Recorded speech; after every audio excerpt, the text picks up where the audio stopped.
into kind of extending people in the guard. From open guard.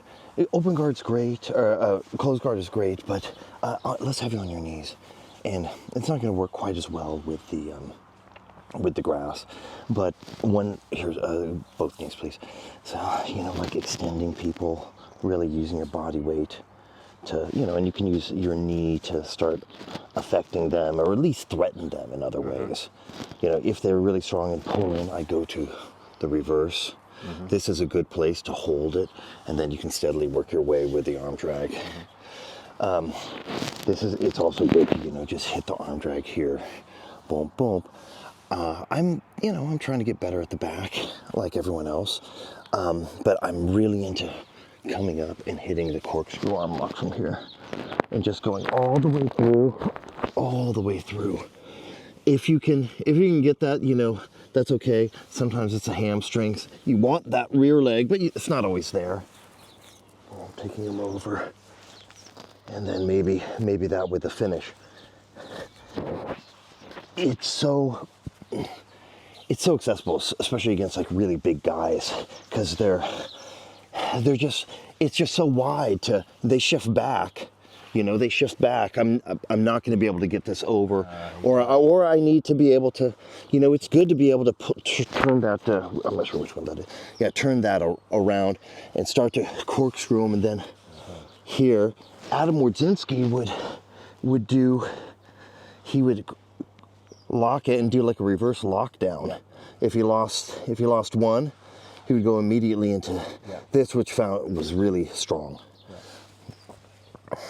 That's what I go to the back of the lockdown. Yeah. That's nice. That's good. But that corkscrew, and I never really fancied myself that kind of but maybe I'm influenced by Anthony. He has a beautiful corkscrew arm lock that he hits from a variety of positions. What else were you?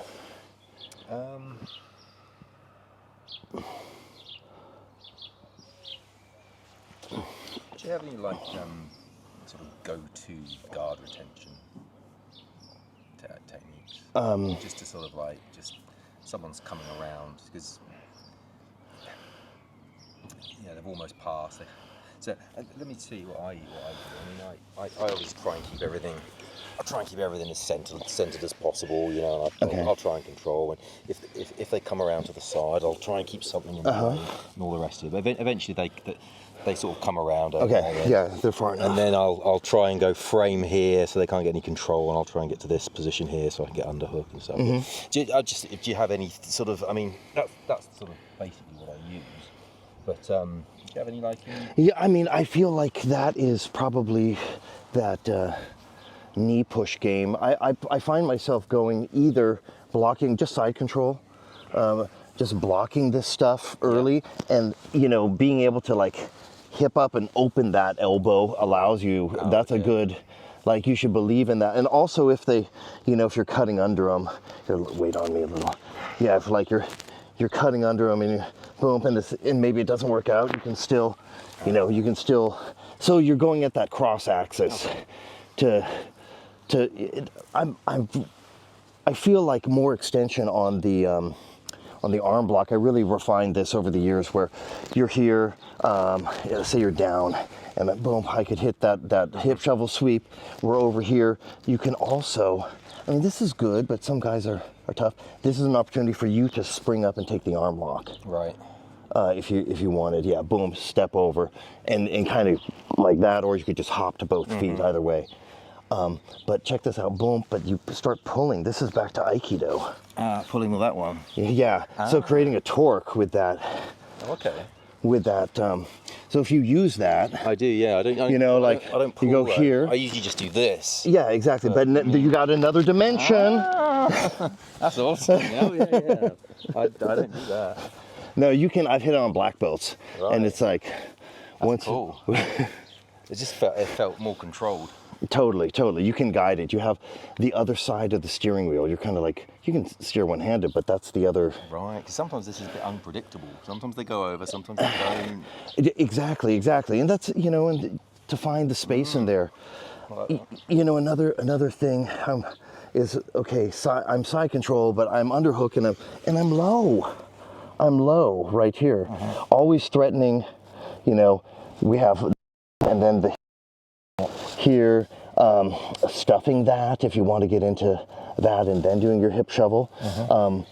Let's see, shrugging, or capturing this too, if you want to, if they're that committed to it. But you know, in a position like this, Ben would freaking definitely Japanese necktie me. Not that many people can, but you know, there are. This is a little vulnerable. And then from the Helio Gracie side of things, as soon as you pop up in the side, they do like a reverse guillotine here with the gi. So just imagine that's like popping the gi. Yeah. And I guess that was one of Helio's favorite things. The guy like turns in like that. Oh, okay. And he just simply wraps the. Yep, exactly. Oh, okay. Exactly, which kind of goes along with. So I do. One of the guys that I like to follow is, oh God, he's a brother, super cool dude. He was in CJI. He and his brother, Andrew, and anyways, he got into doing a super deep guillotine, where you close it off with your. You know, so he's snapping the guy, a super deep guillotine, and you trap it with your chest, and you can sit back to guard, or you know, go into several positions. And I hit that the other day. Danaher has a number, so it's here, boom, and you're not going to use any space to adjust and solidify with the other hand. You're just going to pop it and then put your chest on it. Now I can sit back. It's super tight. And it's easy. I can roll in that position because I'm so round. And instead of your hand, it's your chest on it, and then you can go in. So and when this guy tried to do a sit out on me. He tried to sit out to that side, and I was like this with my chest, and he was like, oh. Yeah, no. Ain't the right way to go. Exactly. William Tackett, super great wrestling and legs and all of that modern stuff. When he went on the road, he said that like was a very useful technique. He kind of discovered it. A couple snap downs, and then the deep burial. A high risk position. Yeah. So, but yeah, we're here all the way through. Good, and pop your chest on it, nice. And you can sit down to guard. Okay. Absolutely. So there's nothing to do with it. So would you do anything with this hand, like maybe hold the waist or? And maybe the lat on the other side, whatever it took to close off that space, because it's really it's more about the body connecting to itself than you know, right? It's in any way. At first, it's just like this and this, or that, and you know. But it can take many shapes, and if you can solidify a certain area of your body, it becomes just as useful as your arm. He does that. Danaher was really, I hadn't really seen this, but they're into just reinforcing the elbow. And he's big on having the chin behind up here. So it's never like sitting back, you know, like an old-fashioned guillotine from guard. It's if you're here, this front headlock, whatever, this, and your chin on their back, so it's always blocking them from being able to. Right.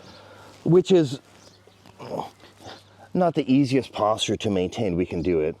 It's like extreme chair posture. but try that elbow reinforcement. It feeds really quick. Just that then, yeah. And then the chin over. Yeah,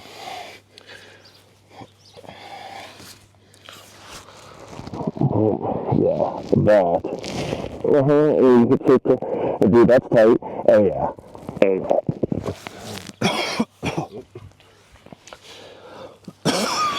Sorry. No, it wasn't too bad, but it was good. That's amazing, isn't it? I was just that. Never thought. Yeah, I never thought of that. It's all because those alternate wrist positions really never worked for me when doing guillotine from guard. Another thing that I don't know if I've modified a little bit, but Danaher showed me this, where you connect to your own wrist here, and you have this. Now you can make this pretty solid, but when you introduce the leg too, it does make it a real triangle. and I can cross that right here, right? For no-gi, and I have tapped people with that, but most of the time, it just forms a wall that they retreat from. Right. If they're a wrestler and they're coming in, you know, if you're here, and I'd like to use my chin a little bit too, like they can't really go forward because I mean it, bump right into something else. And let's see, the other thing about that, oh, he showed it from your on your back, supine. He showed it from a guy who clams up and is sitting up. You know, how do you fight this player? You have to give a distraction. So it was like this. Yeah. And then when the guy addresses it by moving back, okay, boom, now we have a moment. Opening the clam. What are you doing with it? I can't see what you do with your hands. Oh, okay. That's there. So one hand on the back of the neck, the other one comes under and wraps over from behind on the wrist. So I see, like that. So it's like this. Yeah. Oh, I see. Boom, boom.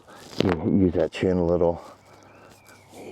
You know, and once you kind of get purchased, once you kind of enter in there, you don't have to give up ground in it. You're pretty deep. He has to address it. It comes on quick. So that's there. That's there. Yes, right there, right there. Oh, wow. Now use your chin a little. Yep. Crazy. Yeah, especially if you can be a little bit soft heading into it. You know, you don't have to be like that rough, but you know, they can find themselves in the middle of it, and then it's another. You can get that postural shift where they're going backwards. It's another distraction. Feels like I want to get out of it. Totally. I definitely don't want to go in. Totally. That's a kind of a tight net that you find yourself. Why don't you try with the triangle? So you're on your back, sitting. Yeah, here, let's move it over here. Maybe the camera can catch you. Good. So like, I think. Wait. Oh, that's that, isn't it? Yeah. And then, does that feel like the one? Yeah, do a little tighter. And if you can do that, but honestly, I don't think I had it connected. I used it on somebody. I think it was just that leg was over, but I was going for it. So 1,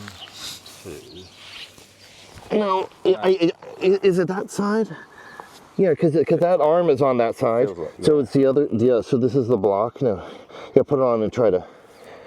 You know that will definitely. If you can get it connected, it was. Yeah. Maybe it's just possible to do it with the. Am I throwing the wrong leg over? Do you think? Maybe I'm kind of thinking about that. Come here for a second. So, yeah. So it's the same as the throat. The same as the throat. It's the throat side. Not the throat side, but the throat arm. Yeah, it was. Whatever. Yeah. Yeah. So I had that one, didn't I? I threw the right one. Yeah. That's correct. Okay. That's correct. Yeah, and that's pretty good. You know, it's super low risk. I guess that would work in a stand-up position as well. Dude, for sure. I totally use that to set up. I got thrown into like this judo black belt exam. I had to spar with the guy. So I used a choke to set up Ouchi. You know, when he was just coming up, stumbling, I was able to nick his foot. And he was a bigger guy, so I was a little worried about it. So I think that is, that's pretty useful. I don't know. Oh, what was another area?